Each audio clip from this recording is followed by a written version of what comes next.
Hey, hey, hey! Hello, everyone! It's me, Josie, coming on live inside our group, Overcoming Overwhelm, for our third of three lessons, How to Create a Healthy Boundary. I am so excited about this lesson for one reason only, which is at the time of this filming, we are just about to launch into holiday season, which is such a time that triggers so many of our senses of obligation, of having to do things, especially socially. And I think this is a really perfect time for us to discuss how you're going to create and hold a boundary, why you want to do that, and how to actually do it. I have 10 actual tips for how you can articulate a boundary, how you can say no when you know it's not the right thing for you. So why don't we go ahead and get started? All right. So, did you notice anything different about me today? Anything different there, perhaps? Okay. Boundaries, let's get a little level setting. Boundaries help us feel safe and secure. Having boundaries lets us know who we are. It's like having a swim lane. Like if you imagine being out in the ocean or in a broad, like big open water situation and you have a lane to swim in, you feel more comfortable. You have a sense of where you belong, what's inside and what's outside, and it makes us feel calmer, more self-secure. It actually can help us feel more worthy, to know who we are and to be honoring who we are. When we know best who we are and what matters to us, and we establish those guidelines, we know we have an us lane. I know who I am because I'm in my lane, and that can really add to my sense of self-esteem, my self-composure, my self-trust, and ultimately my confidence. So if you know that boundaries are something that you want to have, why don't we do a better job of holding them? If you have difficulty, hey Elena, hi, come on in. If you're here live, come in and say hi. I'd love to see who's here. If you're on replay, give me a hashtag replay. We're talking about healthy boundaries, why we don't hold them when we know that we need them. And I know exactly why. If you're in my group, chances are you're kind of a soft-hearted gal. No matter how high achieving, how performing, how task slaying you might be, you may also identify with being somebody who really cares about people and what other people think. You may be somebody who identifies as conflict adverse, somebody who's more indirect than direct, somebody who avoids confrontation, somebody who doesn't want to disappoint others. Say that's me if that's you. Do you recognize that in yourself? There's no shame here. It means you're really a good-hearted people person that cares about what other people think. You're not a narcissist, right? But having boundaries does not make you a narcissist. Saying no does not make you self-focused. So we need to find that inflection point between wanting to please others, wanting to be easygoing, and holding for ourselves what's a yes and a no. All right, so the reason why we don't have boundaries, we don't hold good boundaries, is basically because of that relationship focus. We don't want to trigger a negative response with somebody else. We don't want to create distance with someone else, right? We don't want to disconnect from others. So we have these slushy boundaries because we feel like being closer is better, and saying no feels like wrong or confrontational or negative, or like it will disconnect us, which is something we don't want. We may not want to inconvenience others. We don't want other people to think bad things about us, right? Hi, Christy. Welcome. Nice to have you. But when we do all of those things, when we're letting ourselves be guided by our fear of triggering a negative response, our fear of being disconnected from somebody, our fear of inconveniencing somebody, a fear of what they might think of us, we're letting all of that govern our decision making and our boundaries. What happens is we do that to ourselves. We sell ourselves out. When you overcommit, when you don't have a nice solid boundary, you will end up feeling resentful. You imagine finding yourself at a party that you don't want to be at, or taking on tasks that you honestly didn't want to say yes to, like feeling kind of encouraged to volunteer for something that you didn't really have time for. You can end up feeling resentful and disappointed and upset with yourself. So that's the problem. And when you're going to please somebody else by not saying no, you're basically saying no to yourself. And that creates internal conflict and internal suffering. We're inconveniencing ourselves. We're disconnecting from ourselves and what we want. And that matters. When we do that, when we disconnect from ourselves, we're shredding our self-trust. We're telling ourselves, hey, you're last on the list. You don't matter. We're shredding our own self-reliance to be standing up for ourselves. I think, God, man, I'm such a wimp. Why did I say yes to this, right? That's the potential hazard is that you start to resent yourself for not having good boundaries. You wish for better backbone. Elena's like, that's me. I'm currently feeling resentful and disappointed. Right. I'm glad you're here. I'm going to teach you 10 ways to say no. I worked on this today and I actually came up with 10 actual things that you will say. So pay attention, ladies. We got this thing going on. Okay, we want to build backbone. We want to have confidence. We want to be clear. And there's another reason too, not just for not feeling resentful and not feeling disappointed in ourselves. Ultimately, if we overcommit, when we take on too much, we start to harm ourselves. We can be anxious and overwhelmed, overtasked, overutilized. That makes us stressed. We can lose our self-authorship and start exporting or delegating our sense of self-worth externally to whether somebody else is pleased with us. That's dangerous. We can lose sleep, we can be overworking, and we can end up in this space where we're yearning for more control, for more rest, for more quiet time, for more privacy, for more rejuvenation, for more me time, especially as we're coming into this holiday season when we feel like we're just kind of running around, scurrying and hurrying, not really in our own power, letting everybody else's wants and desires and invitations drive our behavior. And that's not healthy. Give me a hell yes if you agree with me. You might feel like, well, it's easier for me just to go along rather than have to kind of go against the grain. But I really want to sell you on the idea that it's important that you have a boundary for so many reasons. For your self-concept, for your rest and rejuvenation, and for you not to get down on yourself, which is part of your self-concept, for overextending yourself. Okay, so if you're with me, then you know we want to learn how to have better boundaries. We want to do better for ourselves by having better boundaries. Say I if that's I. Like, yes, I want this. Claiming it is helpful. Yeah, I'm here. I want this. I want to learn this. And think of it this way. Saying no to something protects a yes to something else. So maybe this doesn't need to be this negative construct, like I need to learn how to say no. No, I'm learning how to protect my yes. That's what I'm doing. Okay, so I want to give you like a starter, very beginning. This is like A before we get into 1 through 10.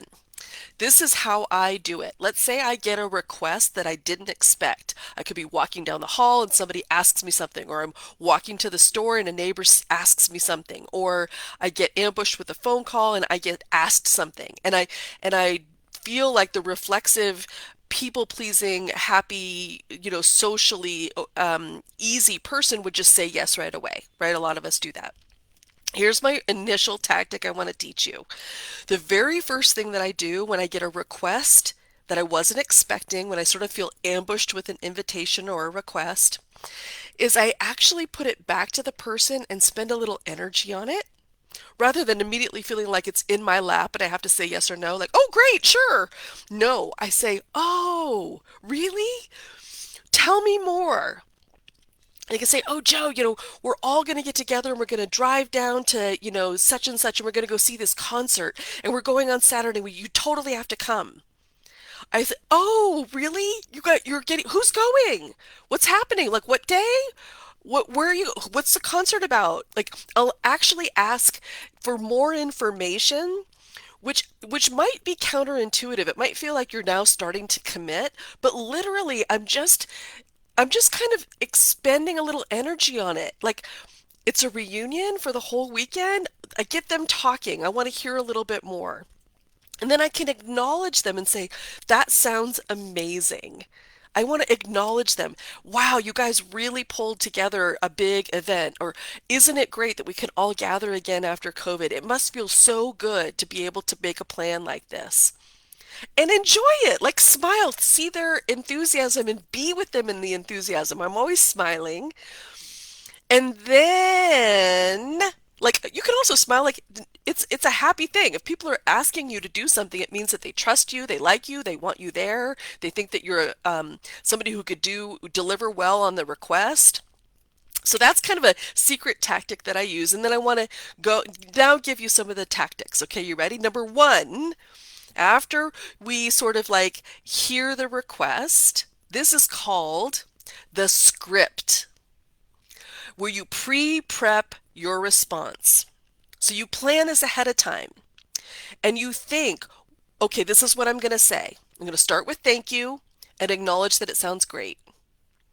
And then I'm going to say, you know, any yes that I say is an equal no to something else, like time, family, energy, a project that I'm devoting myself to.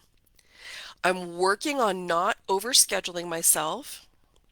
So if I do say no to this invitation, I want you to know I'm not negating you. I'm not saying I don't want to go. I'm not saying I don't want to do the thing. I'm not rejecting you or your project or your invitation or your needs. Here's the part. I'm attempting to honor my values with my deeds, my actions, and my words. So that's what's guiding me right now. So I'm actually going to have to say no. Boom. Mic drop. What do you think? Does that give you like the squirmy squiggles or you're like, oh, I can't imagine saying that? But like you practice it, right? You practice saying, I'm working on not overscheduling myself. I'm not saying no to you or what sounds like a super awesome thing, but saying yes to it would mean a no to something else. I'm really honoring my values right now, my need for time, my need for rejuvenation, my need to have some personal time while I'm really busy at work or my need whatever. So I'm actually probably going to say no.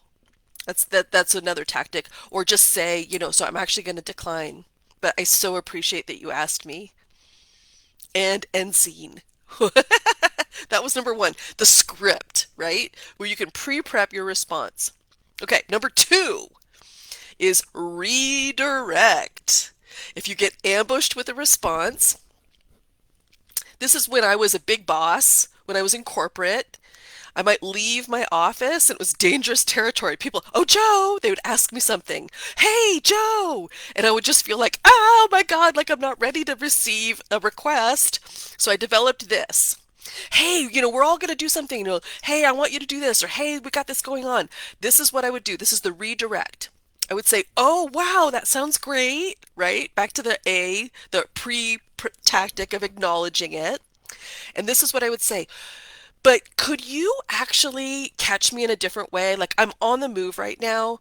Would you mind sending me an email or texting me or sending me a Slack message so I can consider it when I'm sitting in front of my calendar? Boom, right? I redirect them and ask for a different modality, not just catch me on the fly, not just expect me to give a verbal yes. Can you catch me in a different way? And then and that seems really, can you imagine how people will be like, oh yeah, sure, I'm sure you need to look at your calendar or, right? That one works really well for me. And I like to say, think about the most appropriate of requests when you're invited to a wedding. When you receive a wedding invitation, right, you get months ahead of time the invitation, it's in writing, it's mailed to you. It gives you the option to say, yes, I'm coming, or no, I send my regrets. And it even gives you an envelope to send that message back, right?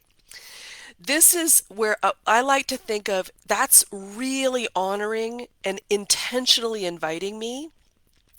And you can set the expectation that you receive your requests on your time in a more thought out way, just like that. Not like everybody's going to send you a beautifully calligraphy, handwritten, copy stock invitation for your time on a Thursday night drinks with the girls, but There is a continuum of how we invite people, and I like to cast my intention to that higher plane of invitation and consider it in that way. Like I would need to see that. Could you send it to me like in another way? Would you just, I might forget, I'm on the move, I got a lot of things. Would you mind texting me? Would you mind writing to me? Would you mind emailing me? Would you mind slacking me? All right, so that was number two. Number three, the simple stall. Sounds interesting, that invitation that you have. Hey, I'm really conscious right now of being overbooked. I might need to decline. Can I get back to you? So I already kind of hint that it might be a no, but I'll circle back later. Just a stall. If you don't feel like saying no right now, but you're pretty sure it's going to be a no, that can be a nice way to say, gosh, that sounds awesome. I know that I have a lot of things going on. You can even tell a little bit of a white lie, like I need to check in with my spouse, or, we've got a lot of Christmas pageants and things going on. I think I'm probably overbooked, so it's probably going to be a no, but I'll circle back and let you know. The stall. All right, how we doing? All right, next, number four, the auto response. If we're in a work mode, I love to set the boundary on me being ambushed, my time being hijacked. I put everything on silence notifications or away. So if you use Teams or Slack or any sort of instant messaging, make sure that you're managing your ability to be contacted when you're doing deep thought work. If you're doing some email and you're in the mode and you want to open up your time sometime, great. But my time is cordoned off. Like I don't just allow people to interrupt me when they want. So I put on silence notifications on my phone. I often will put an auto response on my email. Like, think about this. Have you ever gone to an offsite retreat or you're in an all-day meeting or you're in some strat planning and you'll put an autoresponder on your email that says, hey, I'm in an all-day meeting. I might be slow to respond to email. How much freedom does that give you, right? What if you just did that on any given Tuesday when you need to be deep in thought or you're working on the budget or you just don't want to be interrupted? You can have an autoresponder that says, I'll be checking email twice today at 11:30 and 4:30, right before lunch and right before I go home. If you need me, um, I'll try to get back to you. Put an exclamation point on your email, resend it to me at that time so I make sure I see it first. Like, just start to set some boundaries on how people can use your time. What do you think of that? You might be saying, oh, my boss would hate that. But you can explain. I actually get interrupted too much for me to get real good work done. So this is something I'm doing. All right. So that releases the need for you to respond right away, right? And gives you some space.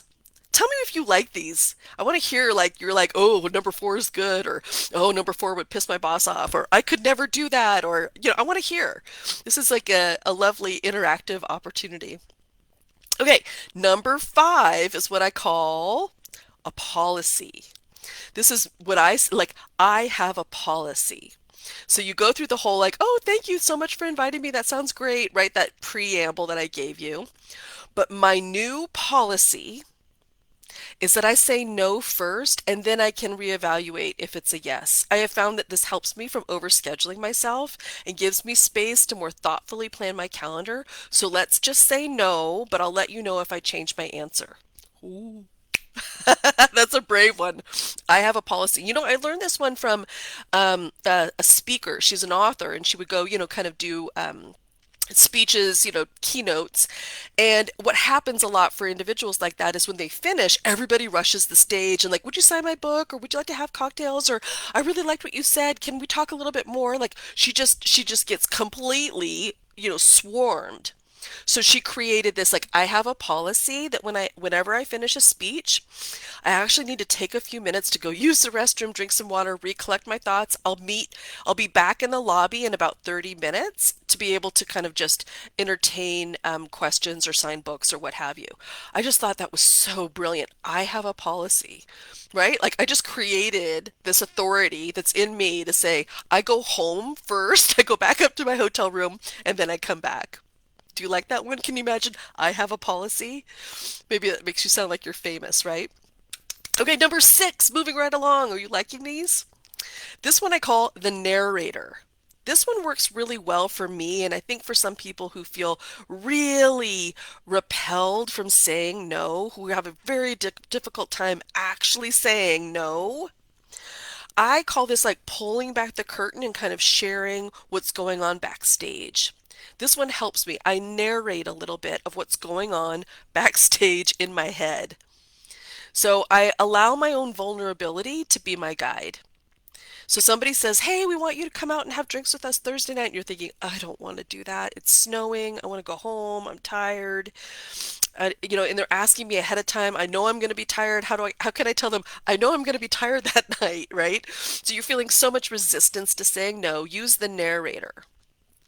So I like to say, I've been really working on my time management and not getting overscheduled and not being overwhelmed.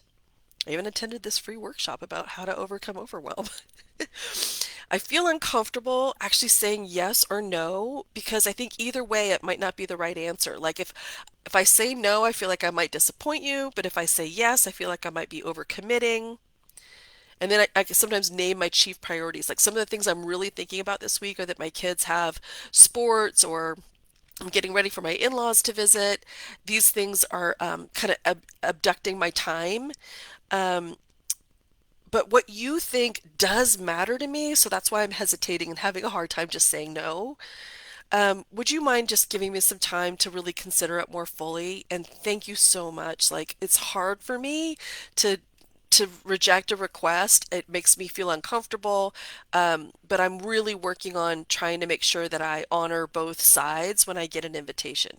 So this is like the softy way, right? Like end scene, I should say, of like me sort of like saying what's going on in my head and what I worry about and what, and in that way, I think it just makes it sometimes easier to name what I'm afraid of, like them feeling rejected or me being overscheduled. Do you like number six? That's the narrator. Okay, moving right along. Number seven is the counteroffer or the compromise. So all of the above, right? Like, thank you so much, blah, blah, blah, blah, blah. I know I won't be able to say yes to actually meeting you on that night, but here's what I can do. Like let's say you're an introvert or you're just tired and you don't want a whole bunch of social scene. You don't want to go and do some huge reception, but you really like the person that asked you. So what if you say, you know what, I don't think that's going to work, but you know what I really would like to do? Could you and I just meet for drinks quietly, or could we have a coffee? I think that would feel really lovely just to have some time one-on-one with you. So that's kind of like the counter offer. That's if you want to do something else with the person, not to hazard your own boundary by overgiving. Sometimes when as a boss or even as a coach, I get people asking me like, "Hey, would you review my resume? That would be great." Like they know I'm in leadership, they know I've seen a million resumes. A lot of people ask me for that. And that's actually something that I don't love doing. I mean, I love people, I want to help people get a job, I want to help them, but actually it requires a certain level of my brain that I don't not naturally feel like it's effortless. And it takes me some energy that honestly people pay me for. So if I get ambushed, like, would you just look at this really quick, or would you mind editing this? Sometimes I'll say, you know what? I don't have time right now to go into it. How about if I just give you 5 minutes right now or 20 minutes right now, and then I can leave you with some thoughts and you can take it from there. So I'm giving them something only if I feel like I can offer that generosity. Or if somebody's like, gosh, I don't even know how to get started on this project, I might say, well, here's how I would do it. How about you take a stab, spend about 20 minutes on it, circle back to me. I can give you about 20 minutes together, and then I might just need you to take it from there. Like I often will give a 20-minute review, but I'll make sure that I quote that. Like I'm not going to be able to do more than that. So how would you like that? Would you like me to give you 20 minutes now up front to unblock you and get you started so you're not stuck? Or do you want to give it a go, come back, and I can give you dedicated 20 minutes to really kind of move it along and give you feedback? So there's like a counter offer. I gave you one socially. I gave you one kind of in a work frame. How we doing, ladies? I'm gonna take a sip of water. Which one do you like? Give me a number. Okay, carrying right along. Number eight. Acknowledging potential disappointment or acknowledging that you did disappoint someone.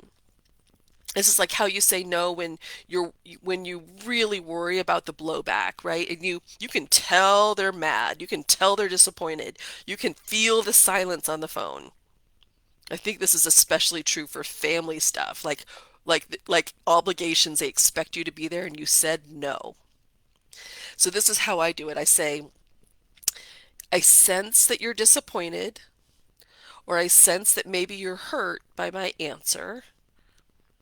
I acknowledge that that isn't what you wanted to hear. You didn't want me to say, no, we're not coming for Thanksgiving. No, we're not going to be able to come over on Christmas Eve. No, we're not going to come to that party. It's not my intent to offend. And then I end. This is me kind of like talking to you now. I say, you know what? I'm going to have to hang up right now. I'm thinking if I'm on the phone or if I'm in person, I'm like, I'm actually going to have to split right now. I'm going to have to turn. But can we talk about this again later? Can I follow up with this later? So let's reframe that one. This is like me just calling it out. Like, let's say you tell your mother-in-law, like, we're not coming for Christmas, and she's silent. You get the silent treatment. Like, a lot of passive aggressive can come when we're disappointing people. Like, I sense by your silence that you're disappointed or maybe hurt by my answer that we're not going to do that. And I acknowledge that that's not what you wanted. I know that you want us to come, and I'm not saying that we're coming. I'm not giving you what you want. I want you to know it's not my intent to offend or upset or disappoint you. It, I need to go, but I want to talk again because it's important to me. I want to follow up with you later. Okay? Thanks. Bye. All right, some people are saying, I like the one in which you ask for an email or a text. Cool. And another says, I like honoring your values, stalling email to check my schedule. Cool. We're almost at the end of the 10th one. Are you ready? Okay, 9. Maybe explain why. You don't owe anybody an explanation. Just think about again, like the wedding invitation. You send your regrets. They don't say, tell me why you're not coming to our wedding.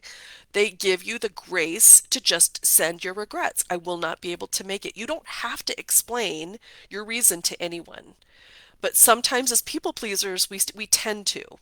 So if you want to sort of blend this, you can maybe explain why. You can say, as you can imagine, we're getting a ton of invites for Christmas parties and for, Christmas plays. We've decided that we're only going to do one a week, or we've decided that we're going to check in with each other, my spouse and I, with our calendars before we commit. We've decided that we're pretty much going to not go out after dark because of, snow tires and weather. Anything. We've decided that it's just too hard for us to get a babysitter. We've decided the weather, it's a school night. We've decided that we're going to huddle in this season. So I can't commit due to that, like that we said we are going to only do one thing a week. We already have a thing, or I can't commit because I said I was going to check in with my husband, but thank you for inviting me. So I don't want you to feel like you have to explain and they don't have to agree with you, but maybe you can explain why you're saying no. You can think about that one. All right, last one. You ready, ladies? Okay, this is how to hold a boundary by making a clear request. I find this one's really important for the gals, mostly the women that are attracted to my trainings. I like to say we're strong and sensitive. Like we get stuff done, but we care what people think. We tend to be people pleasers. We tend to be sort of compliant, very socially aware, and we care. So let's talk about how being direct is something that's not always easy for us. So let's say somebody speaks to you in a way that is disrespectful and you need to really hold a boundary that way. Or somebody wants to touch you and that is not okay. You really need to hold a boundary that way. This is the problem I see many of us dive into is if we're offended, we say, hey, hey, hey, hey, hey, hey, hey, that did not feel good. Like that did not feel safe at all. I did not appreciate that. And then we stop talking. That is not enough. We fall short of actually saying what is okay and isn't okay and making a clear request. We think when we claim saying how we feel is enough and that the other person will fill in the gap and understand how to self-correct their behavior. Are you following me? If we're not direct, if we're indirect and say, "Oh, that didn't, I don't think that felt that, I didn't appreciate that. I didn't like that. I don't in that hurt my feelings, that offended me, that made me feel awkward and uncomfortable." Great, you're being so honest, but you're not saying what you want to have happen. You might be saying what's not okay, but you actually have to say what needs to happen. You have to say it clearly. I do not want you to speak to me that way. You will get much more with me with honey than vinegar. Please do not speak to me that way again. Please do not raise your voice with me in that way again. Please do not touch me without me saying it's okay again. I don't want to be hugged like that again.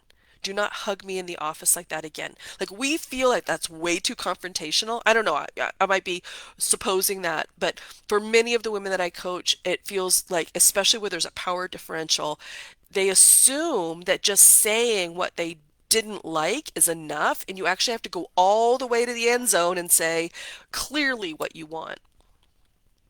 Okay, that's the 10. I've got some more thoughts for you. Are you ready? Now we're going to switch gears and talk about a few other things.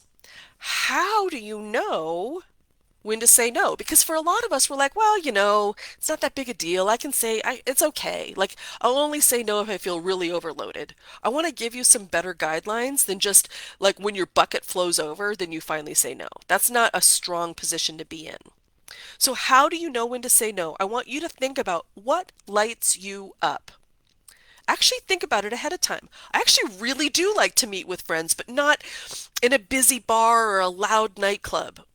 I really do like to meet, but only one-on-one. Or I really do like to meet, but only for coffee, not for cocktails. Like, think about it. Think what's a yes for you. What lights you up? What makes you happy? And think about what is a clear yes for you. Like, wanting others to not be mad at you is not a clear yes. That's not a delight. That's you avoiding pain. I'm talking about what really gives you the good juju. So, really think about what's a clear yes. What makes your heart sing like, yes, yes, I would love to. Know that. And know what's kind of like not so much, but I feel obligated. And then know what's like, no, I really don't want that. Actually spend some time doing an inventory for yourself of what's a yes, a maybe, and a no.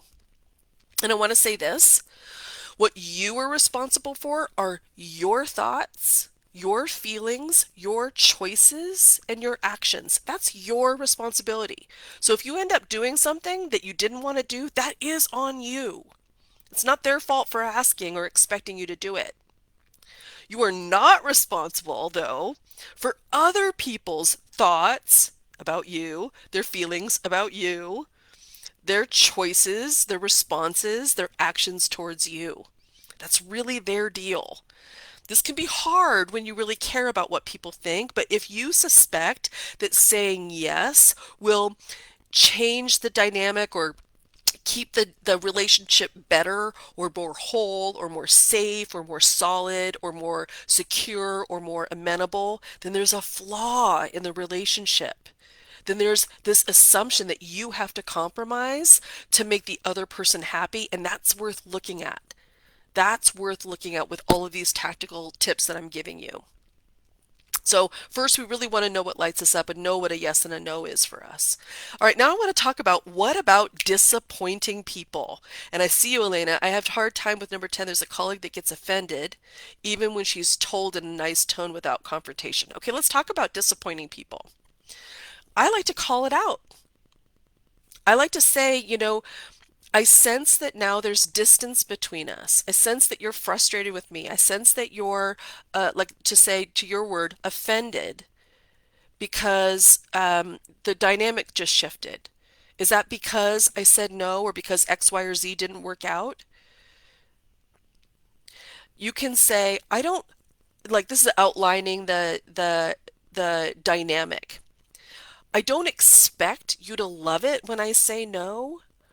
But I do expect you to understand I come with a good spirit and with a sense of um, good intent. I do expect us to be able to move forward without weird, glances or silent treatment or residue or passive aggressive things. Can we do that? Ooh, how frontal is that? And I like to think, like my bubble is me, and I need to work on me being happy with me and choosing good things that are happy for me.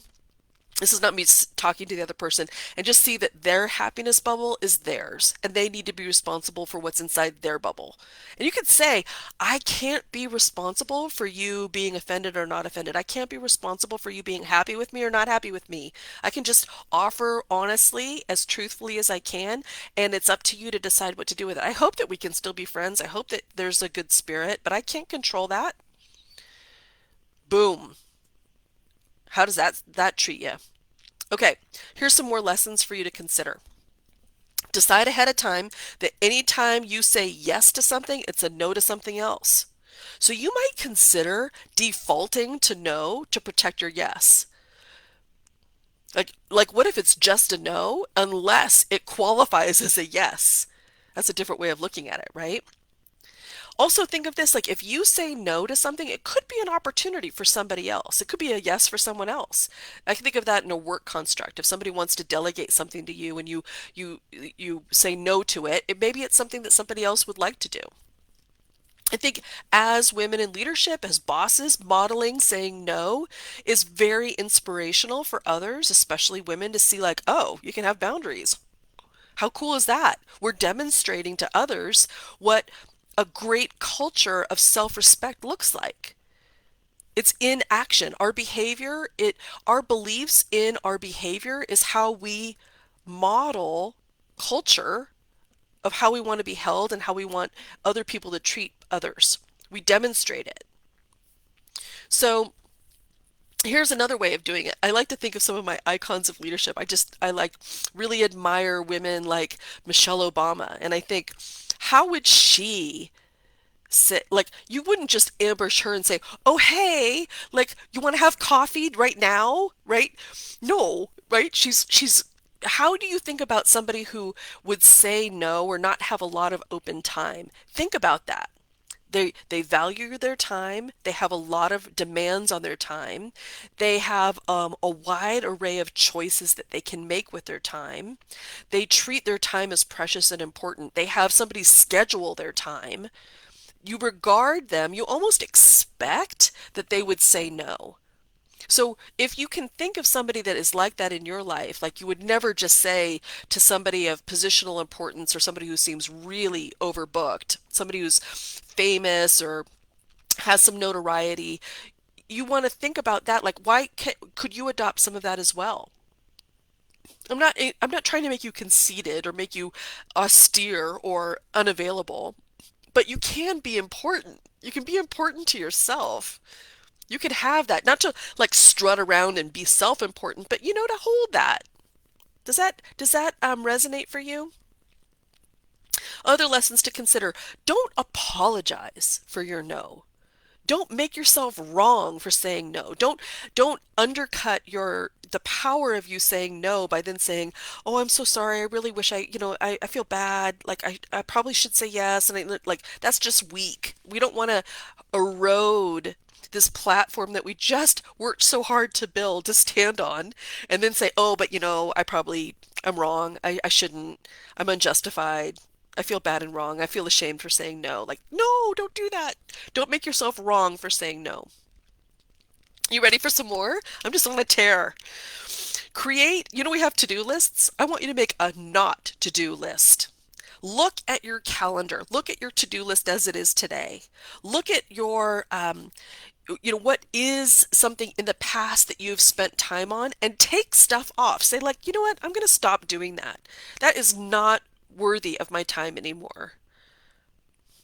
I don't know what that would look like, but you can tell me. If you are called to a lot of meetings, you might consider renegotiating that. You might consider having like this open door policy, even if you work in an open environment and people ambush you. You can gatekeep better and have better private, uninterrupted time by proactively saying, when you see this sign, it means please don't interrupt me. Or when I'm wearing my headset, it means I'm trying to focus. I like to ask women that are in my leadership coaching group to boldly consider pre presumed yes time, like meetings, visits, drop-ins, family things, and consider how could you have a boundary within that? Like, let's say you definitely are going to go to your in-laws for Christmas. It's already been decided. Pre-plan a boundary. Say, you know, when we're out in Virginia, I'm planning on visiting a few friends while I'm there. Which day might it be easiest for me to shake loose from other family things? Like building exit plans for you. I know one woman, also a coach, who when she goes to visit family, she never stays in the home. They always book a hotel so they can go home, their own private place to sleep. And they pre-plan it. They say, I so appreciate the invitation. I love the idea that you would love to have us in our home. We're going to actually book a room in a hotel nearby because we want a little bit of time to rest and rejuvenate, and it just feels good for us. Just pre-plan it. Create that boundary. Some of the big bosses that I coach who let their time be completely overbooked with meetings, I ask why? Why do you do that? Why don't you tell them I will only come to the first 10 minutes of this meeting or all meetings, and I want you to structure it to give me the headline up front. What is the take-home message I need to know? What are you working on? I'll give you some thoughts and feedback in real time, and then I'm going to pop off because I've got other things I need to do. I'm not going to sit there for 55 more minutes. And I'm going to nominate another person. I want you to listen carefully with both ears with what's going on, what I need to know, and then feed back to me later if there was a block, if there was an obstacle, if there's something that needs my approval. But I'm not going to sit there for 55 minutes and listen. This is mind blowing for some women. Like, can I do that? Yes, you can do that. Even if you're not the big boss, ask the big boss. I'm having difficulty getting through all of my work because of my meeting schedule. Would you support me in doing something that I learned in a leadership workshop about how we can bucket the agenda so that it's more like there's a period of time where at the front of the meeting where I could attend and then pop off if I have other things I need to do? And could there be a summary later that I could review just to see if I missed anything? You have the power to structure your own time. Okay, how are we doing, ladies? Are you liking this? I want to talk about now dealing with interruptions. This one's a really good one. So this is me as a boss. I'm going to give you all my secrets. If you're still listening, you've got some secrets, right? So let's say somebody walks in my office like, "Joe, can I talk to you?" And I would go, "Oh, hey, hang on a second." And I would look at the little digital clock on the bottom of my screen and say, "Oh, it's 5:43. Okay, look, I have a meeting at 6. I can give you about 5 minutes right now, but then I need to prep for my meeting. How does that sound?" I might be making it up. Just saying. I might have just invented a meeting. But like say it's 5:40, it's 5:52. Oh, I have another meeting at 6. I probably only have like 2 or 3 minutes and then I need 5 minutes to actually prep for what I'm doing next. Can you tell me what you need in 2 or 3 minutes? And like, oh no, sorry, I won't bother you. Or, oh yeah, let me just tell you really quick what's going on. It's a way that I'm actually setting the expectation of how much of my time I'm going to spend. Do you like that one? It's a little bit of a secret. Okay, here's another one. When I would leave my office, I would often get ambushed on my way to the restroom or the kitchen with all kinds of things. Like when I was in corporate, I had hundreds of people that reported to me indirectly, and they would all know me. Sometimes I wouldn't even know their name because there's like 500 of them and I might not see them very frequently. So if they would say, "Hey, Joe," I'd be like, "Oh, hey." This is called the pivot. I would keep moving. Like, "Hey, I would love to talk to you. I'm on the move. I've got something else I've got to do. How long are you going to be here?" And I keep walking. I don't stop. I don't stop. Think about that. What would happen if you kept moving? Like say their name if you know it, like, or "Hey, it's so great to see you. Hey, I'm on the move. I got to keep moving here, but I would love to talk to you. How long are you going to be here? Good to see you. Way to go. Where'd you come from? Nice to see you. Right? This is me rescheduling or coordinating off my time rather than just being ambushed in the moment. Hey, Allison. So good to listen to these. They are so relevant. I love it. Such a boundary role model. Girl, I've had lots of practice. Okay, so we talked about dealing with interruptions. We're almost done. Last, I want to talk about dealing with energetic drain. So if you're somebody who feels like, you know what, it's whatever. It's not going to take that much time. I can go ahead and, say yes. See how even when I speak about it, I'm using that tone of voice. It's a huge compromise. So know this. Spend some time first thinking, how do you recharge? Like spend some time. I got my hair cut today. Did you notice? Anybody notice? It's so short. And my hairdresser, also named Joe, is such a he's always talking about politics and religion and what's happening and current events. And I just think of him as this like I almost feel like I have to get up to sit in the chair with him because like my energy because he's, popping.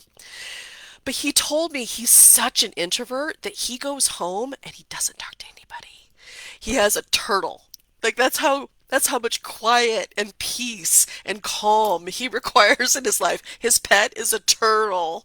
So he knows that what he needs to rejuvenate for his busy job of standing up and being interacting with people all day is deep quiet, deep solitude, quiet time. He goes to bed early. So know how you recharge. That's important. And know what adds joy to your life. It can be a quiet joy. It could be reading, burning a candle, having a bath, indulging in some little pleasure like dark chocolate and a glass of red wine sitting at the window. Like, know what gives you joy and make sure that you're feeding yourself that, not just, bipping back and forth between all of the obligations you feel. I have this motto that I preserve presence rather than being present. And I want to explain that. Presence, as in I am engaged, I am here, I am focused, I am energetically aligned to be with somebody. That's presence. As opposed to fourth grade version of me when they said my name, Joe Zuleika, present, right? Just sort of like this perfunctory, check the box, attendance, I was there. I want to be in places where I am fully present, not just, you know, tick the box, I was there. So I preserve my presence, not just merely being present. All right, I have some more for you. When you are leaning in to developing these boundaries, I want you to be proud of yourself for doing it. It's not easy, right? So spend a little time throwing yourself a little celebration, have a little dance party. Like, yes, I said no. I'm so proud of myself. Be your own cheering squad. Reward yourself. I said no. I'm home in my pajamas. It's 7:30 at night. I can go to bed now. Like, really, really show your brain it was worth it. Show your brain how much this matters, having your boundary. Bask in the boundary that you created. Bask in the extra time that you created for yourself. Be proud. Write down in a journal, I am proud of myself today because I. All right. As we're rolling into the final part of the training, I was thinking about how so many of us in my coaching containers identify as people pleasers. When I say strong and sensitive women, that's what I'm talking about. Women who are such good relators, but that we often comply and compromise and conform and adapt and adopt and do this shape-shifting thing that makes us great teammates, but maybe shreds our authenticity, shreds our boundaries. So if you have formed an identity around being easygoing, being low maintenance, being the helper, being the yes woman, being the harmony seeker, being the good team member, servicing others, being empathetic, tuning into others' needs, is that you? Did I just name you? You're like, oh my gosh, that's me. High relationship skills, capable of compromise, capable of subordinating your needs for the good of the whole, being a strong teammate, making other people feel good, being a host. Having boundaries does not mean you are unbecoming the good aspects of the good qualities that you have. It doesn't mean that you're going to be a narcissist or self-involved or conceited or self-focused or a bad teammate or a bad woman. You just need to know that there's a continuum. It's not all or nothing. You're just coming back from over giving, over assenting, over yesing. There's a continuum there. So you're not going to be like this hard and fast no woman. You're going to find some better space for you. I want to say that saying no, the discomfort of saying no is temporary, but your growth is permanent. It's something that you get to own. Like, look at me. I'm starting to evolve into a more mature, thoughtful person about how I run my time, how I govern myself. And I also want to say that if you are a people pleaser and you think saying yes keeps you in good grace and makes everybody like you, that's a thought error. Listen to me now. You can never control what people think about you. So stop assuming that you saying yes and being amenable is going to guarantee your acceptance. Do you feel me? You can't guarantee it. You think that it does, but what it really does is it just ends up you chasing after everybody's approval, and that shreds your authenticity. And it makes you tired. It makes you overtaxed. It makes you resentful. So just tell yourself, I'm going to stop doing that because I could never guarantee that by saying yes, they would like me or accept me or that it would be easier. I made that assumption. I'm going to stop assuming that. And no matter what, you people pleaser, I'm a people pleaser. You softy, I'm a softy. You heart centered, I'm heart centered. We can just always be kind, right? Always be kind. ABK. Always be kind. No one can argue with you for that. They can be mad at you. They can be frustrated that you're suddenly establishing boundaries. They can give you passive aggression. They can give you the silent treatment. They can tell you that they're disappointed in you, and you can just be kind because no one can really argue with that. Like, I understand you're disappointed, and I still love you. I still like my job. I still like working here. I still like our collaboration. I hope that we can have harmony. And this is just the new way I'm rolling. Ooh, yay. Thanks for all the tips. You got it, ladies. All right, that was a lot. That was a really, I thought this was going to be a short session, but look at all that we've done.